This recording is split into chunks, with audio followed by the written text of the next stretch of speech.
Assalamualaikum warahmatullahi wabarakatuh. Baiklah, kami dari kelompok 2 akan menjelaskan mengenai proyek akhir yaitu line follower menggunakan obstacle.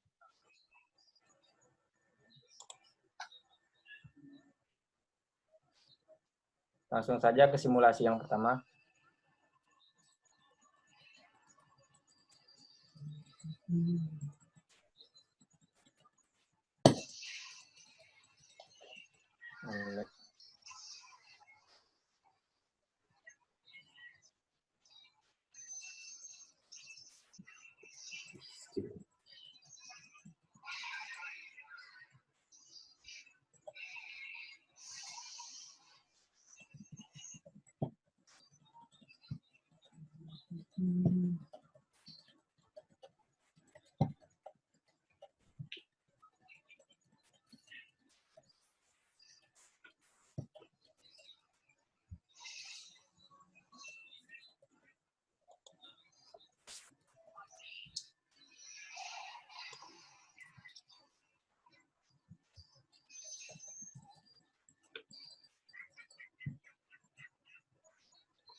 Baiklah, untuk bagian codingnya di sini untuk bagian main coding, kita mulai dari setup terlebih dahulu. Kita deklarasikan yang pertama ada speed, range, dan dir.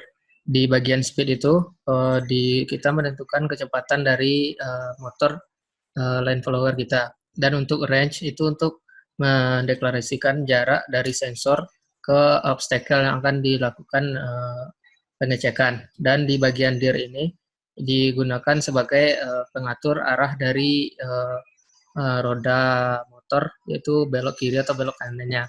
Selanjutnya untuk bagian set angle. Nah, di bagian set angle ini berfungsi untuk mengendalikan motor ya sama seperti yang dir. Cuman bedanya di bagian angle ini si line follower akan berputar ke belakang atau berputar sesuai arah dari codingan yang telah dibuat.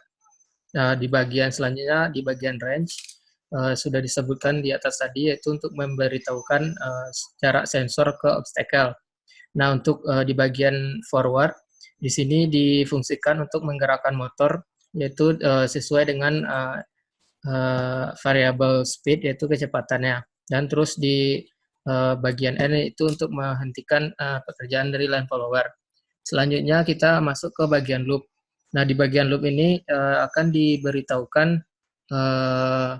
angle-angle yaitu sudut-sudut dari setiap line, yaitu yang pertama ada sudut 0,0,0 yaitu line sesuai dengan jalan yang sudah dideklarasikan, yaitu sesuai dengan jalan yang warna hitam. Nah, di bagian di bawahnya yaitu 111 yaitu sama dengan di atas, bagian sesuai dengan jalur line di atas.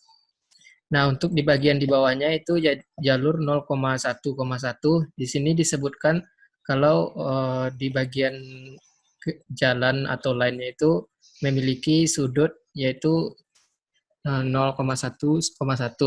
Nah, di bagian drive-nya itu, di bagian wheel itu roda kiri dideklarasikan dan dengan arah forward yaitu maju dengan speed deklarasinya 5 kali speed dibagi 4. Nah, dilanjutkan dengan drive kanan yaitu roda kanan dengan arah maju ya dengan speed disama dengankan speed bagi 2 dengan arah sama dengan 10, lalu melakukan kondisi avoid yaitu menghindari dari obstacle. Begitu seterusnya untuk di bagian 0,01, 1,10, 1,00 dan minus 1,1 minus 1.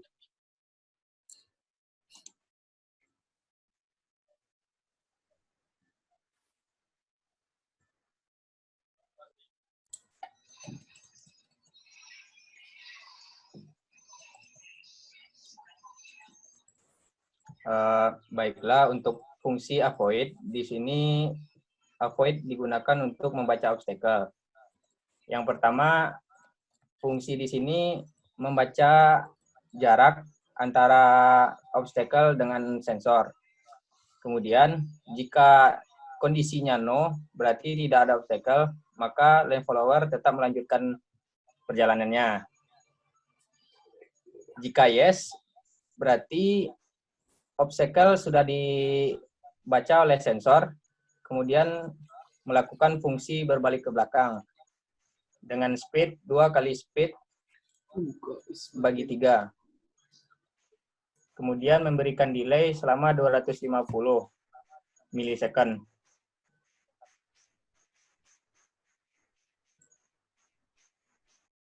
Setelah sensor memberitahu adanya obstacle, maka dia memberikan delay sebesar 250 milisecond sebelum melakukan belok dengan kecepatan 80. Setelah itu ada delay lagi sebesar 5 milisecond untuk membaca adanya obstacle atau tidak lagi. Jika ada, maka lane follower akan berputar kembali. Jika tidak, maka dia akan stop. Kemudian di sini juga ada delay sebesar 5 belok kembali. Jika tak ada obstacle lagi, maka lane follower akan maju dan men-scan adanya obstacle atau tidak lagi. Jika ada, lane follower akan stop.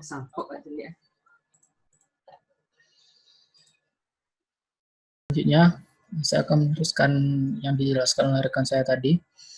Nah, di bagian T1 drive turn itu difungsikan untuk pengendali dari motor dari line follower-nya dengan speed yaitu 80 dengan CPU milis ini, yaitu untuk memproses adanya obstacle atau tidak dengan yaitu melakukan start dari line follower.